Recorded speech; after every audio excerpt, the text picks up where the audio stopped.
3 سال ہو گئے ہیں۔ جب میرا بیٹے کا انتقال ہوا تو میں یہاں آ گئی۔ دل بہت گھبراتا تھا، اب بھی بہت گھبرا رہی ہوں، مگر کیا کروں، کہاں جاؤں؟ بیٹا تو مجھے نہیں مل رہا ہے نہ کہیں بھی۔ سننے میں آ رہا ہے ان کی بھاوج نے نکال دیا تو ان کی بہو نے نکال دیا۔ دکھ ہوتا ہے اور کچھ نہیں۔ اب بزرگ اچھے نہیں نہ لگتے، پہلے زمانے میں بزرگ اچھے لگتے تھے تو اب نہیں لگتے۔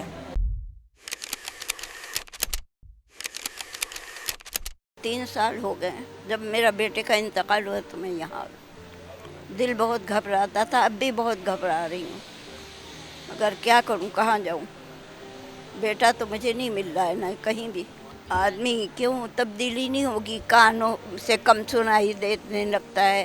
81 کی ہو رہی ہوں میں، تو کم عمر تو نہیں ہے۔ اتنے میں تو کہتی ہوں خدا کو برا نہ لگے، اتنی عمر نہیں ہونی چاہیے آدمی کی کہ جو آدمی کو سنبھالنے میں مصیبت ہو جائے۔ اپنے کو سنبھال ہی نہیں پا رہے ہیں۔ یہاں آتے آ کے بیٹھے رہتے ہیں، خالی دیکھتے رہتے ہیں۔ نظر بھی اتنی کمزور ہو گئی ہے۔ کم سے کم پہلے قرآن پڑھ پڑھ کے وقت نکلتا تھا، اب وہ بھی نہیں ہے۔ نظر اتنی کمزور ہو گئی، کیا کریں؟ تو ہماری ماں کہتی تھیں پہلے ان کو کھلاؤ پھر تم کھانا ناشتہ کرنا، پہلے ان کو کھانا کھلاؤ، یہ کھا لیں پھر ہم لوگ کھائیں گے۔ اب تو بالکل معلوم ہوتا ہے جیسے یہاں پر 2-3 عورتیں ایسی بھی میں نے دیکھی جو مجھے دکھ ہو رہا ہے کہتے ہوئے، گھر والوں نے نکال دیا، بھاوج نے نکال دیا۔ پڑھائی لکھائی کر کے کیا یہ ملتا ہے؟ عورتوں کو پڑھایا کس لیے جاتا ہے؟ پہلے تو بند رکھتے تھے، کیا وہ اچھا تھا؟ وہ اچھا وقت تو نہیں تھا۔ اب پڑھ لکھ کے بجائے عقل مند ہونے کے یہ سننے میں آ رہا ہے ان کی بھاوج نے نکال دیا تو ان کی بہو نے نکال دیا۔ دکھ ہوتا ہے اور کچھ نہیں۔ اگر آپ کی اولاد ہوتی ہے، آپ اس کو روک ٹوک کرتے ہیں تو اس کی بھلائی کے لیے کرتے ہیں یا اس کے نقصان کے لیے کرتے ہیں؟ جب آپ سے زیادہ ہوگا ایج میں، اس نے ایک زندگی گزاری ہوگی، اس کے پاس ایک ایکسپیرینس ہوگا، وہ اس کے مطابق آپ کو گائیڈ کر رہا ہوگا، چاہے وہ روک ٹوک سے کرے یا ٹاک سے کرے۔ اب آپ کا کام ہے کہ آپ اس کو چوز کریں، کیونکہ دنیا اللہ نے 2 رستے بنائے ہوتے ہیں۔ منزل آپ کی ایک ہی ہوتی ہے لیکن رستے 2 ہوتے ہیں، ایک رائٹ ہوتا ہے ایک لیفٹ ہوتا ہے۔ آپ نے پہنچنا اسی منزل پوائنٹ پہ ہوتا ہے، آپ نے چوز کرنا ہوتا ہے کہ آپ رائٹ سے پہنچیں گے لیفٹ سے پہنچیں گے۔ تو یہ جو لوگوں کو کانسیپٹ ہے نا کہ بڈھے ہیں گھر میں، وہ روک ٹوک کرتے ہیں، آنے جانے پہ منع کرتے ہیں، کسی سے ملنے پہ، تو وہ آپ کے دشمن نہیں ہوتے، آپ کی بہتری کے لیے کہہ رہے ہوتے ہیں۔ آپ اگر کہتے ہیں کہ نہیں میں یہ میرے لیے یہ بہتر ہے، تو آپ اس کے لیے آرگیو کریں، بہتر ہے نہ کہ کوئی نیگیٹو وے اپنائیں۔ تو نیگیٹو وے میں ہوتا ہی ہے کہ پھر آپ میں اور جو آپ کے اڈلٹس ہوتے ہیں یا جو بھی آپ کے گھر میں ہیں، وہ ان سے آپ کی دوری پیدا ہوتی جاتی ہے۔ جب دوری پیدا ہوتی ہے تو پھر بریک اپس آ جاتے ہیں۔ بس یہی ہے کہ جب تبدیلی آتی ہے نا، کوئی چیز جو پہلے اچھی لگتی ہے وہ نہیں لگتی پھر، اور پریشانیاں بڑھتی ہیں۔ بس کیا بتاؤں آپ کو میں، اپنوں کا ساتھ ہے ہی کوئی نہیں تو اپنے کون ساتھ دے گا۔ ایک بیٹا تھا وہ فوت ہو گیا، پوتا ہے پوتی ہے تو بہو ہے، وہ اپنی ماں کے پاس رہتے ہیں، میں ادھر رہتی ہوں۔ بس تنہائی، یہ بہن بھائی ہیں نا، سب ان کے ساتھ مل جل کے رہتے ہیں، پریشانی نہیں ہوتی کوئی بھی۔ ہاں، تو یہی ہماری زندگی ہے۔ اب بزرگ اچھے نہیں نہ لگتے، پہلے زمانے میں بزرگ اچھے لگتے تھے تو اب نہیں لگتے۔ اب بات دراصل یہ ہے کہ جو زمانہ جو پینشن کا آ جاتا ہے، ریٹائر ہو جاتا ہے آدمی، اگر اس نے 60-65 سال کام کر لیا تو سمجھ لیجیے کہ اس نے 90,000 آورس کام کر لیا ہے، اور اس کے بعد میں جب اس کو پینشن ہوتی ہے تو پھر وہ یہ چاہتا ہے کہ اس کی ڈگنیٹی کا خیال رکھا جائے، اس کی ریسپیکٹ کی جائے، اس کے मेडिकल का हिसाब किताब होना चाहिए, उसकी पेंशन उसको आसानी से मिलनी चाहिए, उसको सीनियर सिटीज़न का ओहदा मिलना चाहिए, उसको ट्रांसपोर्टेशन में आसानियाँ मिलनी चाहिए, उसको रहने में आसानियाँ होनी चाहिए, उसको बोलने की आज़ादी होनी चाहिए।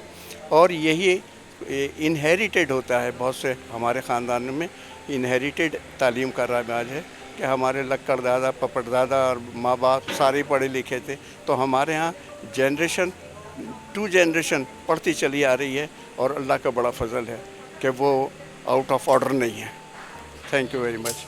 वही तब्दीलियाँ ऐसा देखें, अगर ज़िंदगी के इस पड़ाव में हमें बहुत सी मुख्तलिफ तकलीफ़ें भी आती हैं, तब्दीलियाँ भी आती हैं, हमारी ज़रूरतें बढ़ जाती हैं। सबसे बड़ी जो हमारी तब्दीली होती है वो हमारी वक्त की ज़रूरत होती है, जो कि हमारे को नहीं मिलता। जो हमें वक्त चाहिए होता है खुशियों के जो पल ख़ानदान से, मतलब बाहर वालों से, लेकिन यहाँ तो हम एक दूसरे के साथ बहुत खुश हैं, बहुत हम मिलजुल के रहते हैं। जैसे कि आपने देखा हम बैठे हुए थे, ये हमारा सर्कल है। बाकी यहाँ पे हमें तो किसी चीज़ की ज़रूरत नहीं है, तो मैं आपको क्या बोलूँ। आई एम वेरी हैप्पी है, मैं बहुत खुश हूँ यहाँ पे। मैं ये कहूँगी कि अपने बड़ों से प्यार करो, स्पेशली अपने माँ बाप को ना छोड़ो, क्योंकि सबसे दुनिया में अगर आप देखो तो सबसे बड़ी अनमोल चीज़ ही माँ बाप है। माँ बाप जब नहीं होता तो जीवन बिल्कुल सुनसान हो जाता है।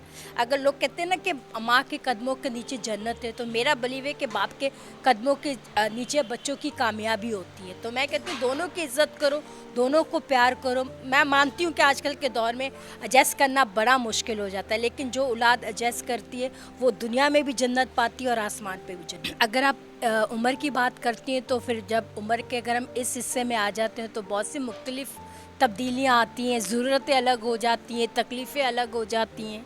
और सबसे बड़ी बात है, यहाँ की जो सबसे बड़ी ज़रूरत होती है वो हमारा वक्त होता है, जो कि हम अपनों से चाहते हैं, जो कि हमें नहीं मिलता। मेरी जवानी बहुत अच्छी गुजरी, क्योंकि हम लोग हॉस्टल वगैरह में थे, पढ़ाई बोर्डिंग में की है।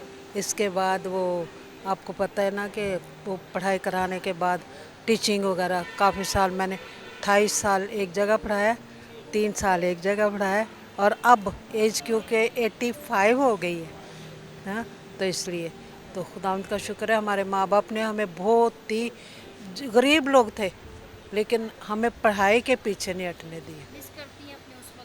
बहुत याद करती हूँ, अभी भी कभी कभी सोचती है तो माँ बाप को याद कि भाई चलो वो तो खुदा के पास चले गए लेकिन हमें कुछ सिखा गए, हमारे लिए उन्होंने बहुत कुछ किया।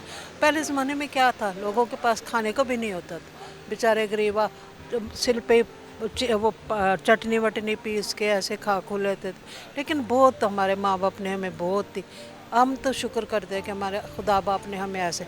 आजकल माँ बाप भी क्या करें, बच्चों को कुछ बोलते हैं, हाँ बड़ी आई है आपने हमें क्या सिखाना, हम तो सीखे सिखाएं। तो आजकल हुक्म नहीं मानते, जो जिसकी वजह से ना लोग पीछे जा रहे हैं। मतलब माँ बाप के लिए इज़्ज़त नहीं है। अगर इज़्ज़त हो, माँ बाप की इज़्ज़त करेंगे तो खुदा इनको बरकत देगा। ये है सबसे बड़ी बात। अहमियत अब तो बिल्कुल ही नहीं रही। अब तो कुछ बोल, हाँ आप कौन होते हैं मुझे बोलने में।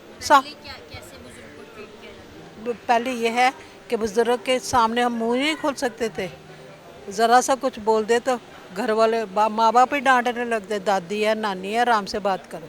लेकिन उस वक्त करते भी नहीं थे, डर डर डर होता था।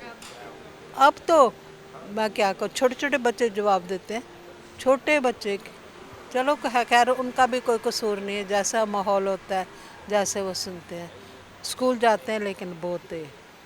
बुज़ुर्ग माजी की ज़िंदा दास्तान है, और अगर हम ये सोच लें कि आइंदा चंद सालों में हमें भी इन्हीं रास्तों से गुज़रना है तो हम अपने इन साहिबानों को कभी तन्हा नहीं छोड़ेंगे।